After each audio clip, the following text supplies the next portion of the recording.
ఆచి చికెన్ మసాలా. ఉమ్మడి కరీంనగర్ జిల్లా తెలంగాణ రాజకీయాల్లో ఇవాళ ఆసక్తికరమైన పరిణామం చోటు చేసుకోనుంది. ఒకే రోజు ఒకే పూట సీఎం రేవంత్ రెడ్డి, మాజీ సీఎం కేసీఆర్ ఉమ్మడి జిల్లా పర్యటనలు, బహిరంగ సభలు నిర్వహిస్తున్నారు. ఇవి కేవలం స్థానిక రాజకీయాలే పరిమితం కాకుండా రాష్ట్ర రాజకీయ దిశను ప్రభావితం చేసే అవకాశం ఉంది. ఒకవైపు ముఖ్యమంత్రి రేవంత్ రెడ్డి తూర్పు ప్రాంతంలో పర్యటిస్తూ పాలనా ప్రాజెక్టుల స్థితిగతులను పరిశీలించనుండగా, మాజీ ముఖ్యమంత్రి కేసీఆర్ పశ్చిమ ప్రాంతమైన జగిత్యాలలో జరిగే పార్టీ బహిరంగ సభలో రాజకీయంగా కీలకమైన సందేశం ఇవ్వడానికి సిద్దమవుతున్నారు. ఉమ్మడి కరీంనగర్ జిల్లాలో సీఎం, మాజీ సీఎం పర్యటనలు రాష్ట్ర రాజకీయాల్లో ఆసక్తి రేపుతున్నాయి.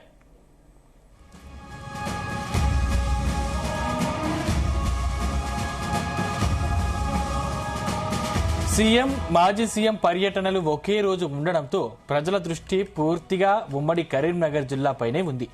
ఇది రాజకీయంగా శక్తి ప్రదర్శనగా మారింది.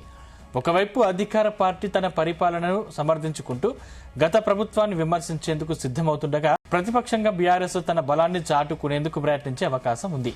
ఇద్దరు నేతల పర్యటన భవిష్యత్ ఎన్నికలకు పునాదులు వేసుకునేందుకేనని స్పష్టమవుతుంది. జీవన్ రెడ్డి లాంటి సీనియర్ నేత బీఆర్ఎస్ లో చేరిక ఆ పార్టీకి మోరల్ బూస్ట్, కాంగ్రెస్ కు పరీక్షగా మారనుంది.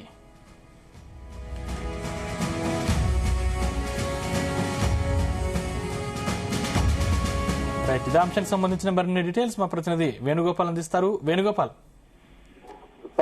ఉమ్మడి కరీంనగర్ జిల్లా తెలంగాణ ఉద్యమానికి కేంద్ర బిందువు. ఇక ఈ ప్రాంతంలో రాజకీయ చైతన్యం కూడా ఎప్పుడు ఎక్కువగానే ఉంది. ఇక్కడ జరిగే చిన్న పరిణామం కూడా రాష్ట్ర వ్యాప్తంగా కూడా దానికి సంబంధించి పరిణామాలు చాలా పెద్ద ఎత్తున గతంలో జరిగినటువంటి సంఘటనలు రుజువు చేస్తున్నాయి.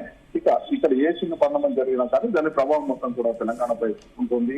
ఇక తెలంగాణ రాజకీయాల్లో ఇలా చాలా ఆసక్తికరమైన పరిణామం చోటు చేస్తుంది. ఒకే రోజు మాజీ సీఎం ఇద్దరు కూడా ఉమ్మడి కరీంనగర్ జిల్లాలో పర్యటిస్తున్నటువంటి పరిస్థితి అయితే ఇందులో ఈ రోజు ఏదైతే ముఖ్యమంత్రి రేవంత్ రెడ్డి ఏదైతే కాళేశ్వరం ప్రాజెక్టు సంబంధించి సందర్శనార్థం అక్కడికి వెళ్లారు.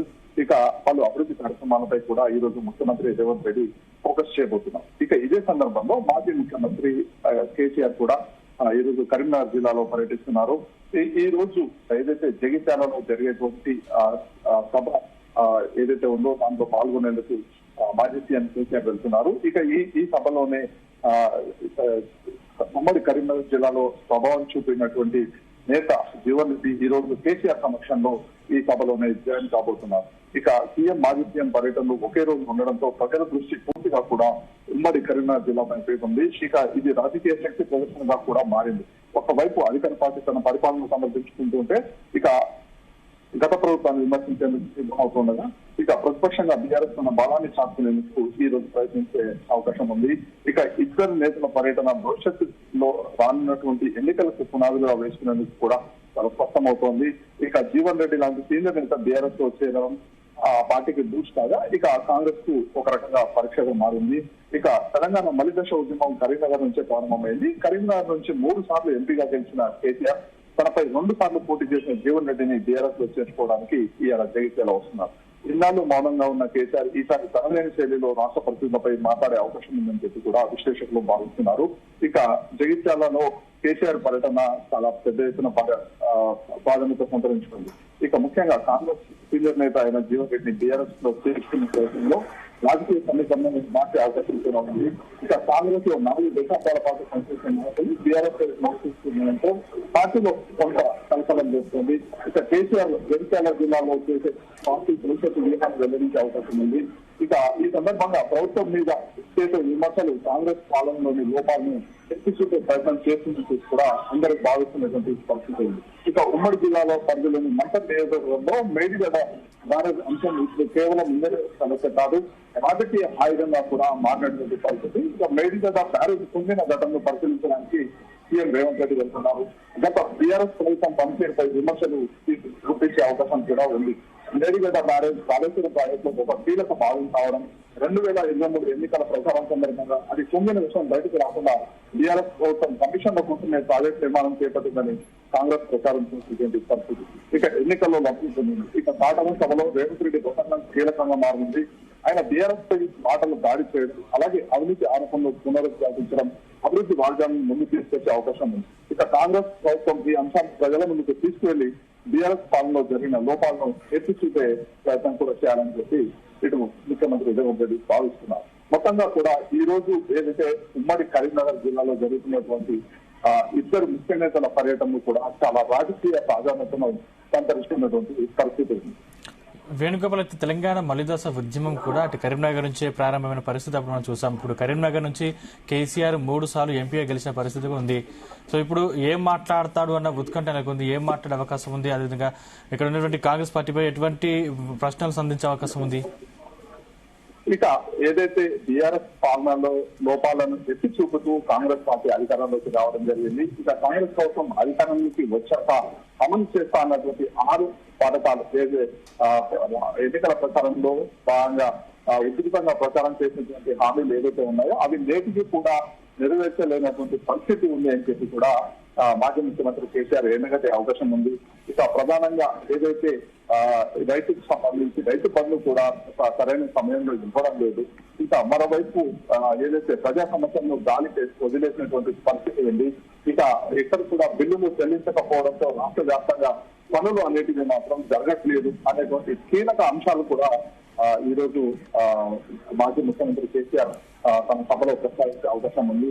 ఇక కాంగ్రెస్ పాలనకు సంబంధించి ఏదైతే ప్రజలను మేము ఆదుకునేందుకు ఈ పథకాలు అమలు చేస్తామని చెప్పి ఏదైతే ఎన్నికల సందర్భంలో వాగ్దానాలు చేశారో నేటికి కూడా అంటే దాదాపు 2.5 సంవత్సరాలు పూర్తి అవుతున్నా కానీ ఇప్పటికీ కూడా అమలు చేయనటువంటి పరిస్థితి. ఈ నేపథ్యంలో ఈ అంశాలన్నింటినీ కూడా మాజీ ముఖ్యమంత్రి కేసీఆర్ ఈ రోజు ఈ సభలో ఎండగట్టే అవకాశం ఉంటుంది. ఒకవైపు ఉమ్మడి కరీంనగర్ జిల్లాలో అత్యంత ప్రభావం చూపించినటువంటి నేత జీవన్ రెడ్డి బీఆర్ఎస్ లోకి రావడం కూడా ఒక రకంగా బీఆర్ఎస్ పార్టీకి ఒక బూస్ట్ ఇచ్చినట్టు అయింది. ఇక ఈ నేపథ్యంలో ఈ రోజు చేసేటువంటి ప్రసంగంపై కూడా అందరూ ఎంతో ఆసక్తిగా ఎదురు చూస్తున్నటువంటి పరిస్థితి.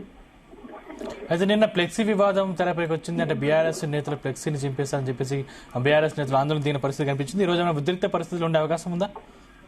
అయితే మొత్తంగా కూడా పోటాపోటీగా ఈ రోజు కరీంనగర్ లో సభలు నిర్వహించినటువంటి పరిస్థితి. ఒకవైపు మాజీ ముఖ్యమంత్రి పర్యటిస్తుండగా మరోవైపు అధికార పార్టీ సంబంధించి ముఖ్యమంత్రి అధికారిక కార్యక్రమాల్లో పాల్గొనేందుకు ఈ రోజు కరీంనగర్ జిల్లాలో పర్యటిస్తున్నటువంటి పరిస్థితి. ఇంకా ఏదైతే బీఆర్ఎస్ పార్టీ నాయకులు ఏర్పాటు చేసినటువంటి ఫ్లెక్సీ వివాదం కూడా చాలా పెద్దదైంది. అయితే ఈ నేపథ్యంలో పోలీసులు కూడా పూర్తిగా అప్రమత్తమయ్యారు. ఎలాంటి అవాంఛనీయ సంఘటనలు చోటు చేసుకోకుండా భారీ భద్రతా ఏర్పాటు కూడా చేయడం జరిగింది. Thank you Venugopal.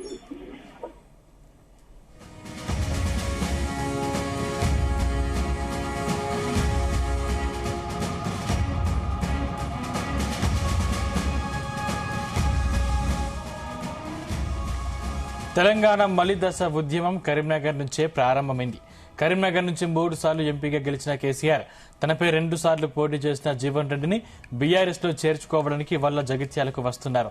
ఇన్నాళ్లు మౌనంగా ఉన్న కేసీఆర్ ఈసారి తనదైన శైలిలో రాష్ట్ర పరిస్థితులపై మాట్లాడే అవకాశం ఉందని విశ్లేషకులు భావిస్తున్నారు. దీంతో జగిత్యాలలో కేసీఆర్ పర్యటన ప్రాధాన్యం సంతరించుకుంది. ముఖ్యంగా కాంగ్రెస్ సీనియర్ నేత అయిన జీవన్ రెడ్డిని బీఆర్ఎస్ లో చేర్చుకునే ప్రయత్నం రాజకీయ సమీకరణాలను మార్చే అవకాశం ఉంది. కాంగ్రెస్ లో 4 దశాబ్దాల పాటు పనిచేసిన నాయకులు బీఆర్ఎస్ వైపు మొగ్గు చూపడంతో పార్టీలో కొంత కలకలం రేపుతుంది. కేసీఆర్ జగిత్యాలలో చేసే ప్రసంగం పార్టీ భవిష్యత్ వ్యూహాన్ని వెల్లడించే అవకాశం ఉంది. ఆయన ప్రభుత్వం మీద చేసే విమర్శలు కాంగ్రెస్ పాలనలో లోపాలను ఎత్తిచూపే ప్రయత్నం చేస్తారని రాజకీయ విశ్లేషకులు అంచనా వేస్తున్నారు.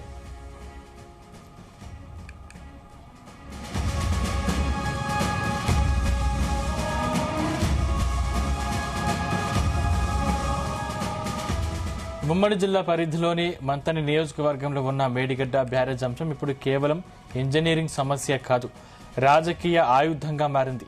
మేడిగడ్డ బ్యారేజ్ కృంగిన ఘటనను పరిశీలించడానికి సీఎం రేవంత్ రెడ్డి వెళ్తున్నారు. గత బీఆర్ఎస్ ప్రభుత్వ పనితీరుపై విమర్శలు గుప్పించనున్నారు. మేడిగడ్డ బ్యారేజ్ కాళేశ్వరం ప్రాజెక్టులో కీలక భాగం కావడం, 2023 ఎన్నికల్లో ప్రచారం సందర్భంగా అది కుంగిన విషయం బయటకు రావడంతో బీఆర్ఎస్ ప్రభుత్వం కమిషన్ల కోసమే ప్రాజెక్టుల నిర్మాణం చేపట్టిందని కాంగ్రెస్ ప్రచారం చేసి ఎన్నికల్లో లబ్ధి పొందింది. కాటారం సభలో రేవంత్ రెడ్డి ప్రసంగం కీలకంగా మారనుంది. ఆయన బీఆర్ఎస్ పై మాటల దాడి చేయడం, అవినీతి ఆరోపణలు పునరుద్ధరించడం, అభివృద్ధి వాగ్దానాల్ని ముందుకు తెచ్చే అవకాశం ఉంది. కాంగ్రెస్ ప్రభుత్వం ఈ అంశాన్ని ప్రజల ముందుకు తీసుకెళ్లి బీఆర్ఎస్ పాలనలో జరిగిన లోపాలను ఎత్తి చూపే ప్రయత్నం చేస్తోంది.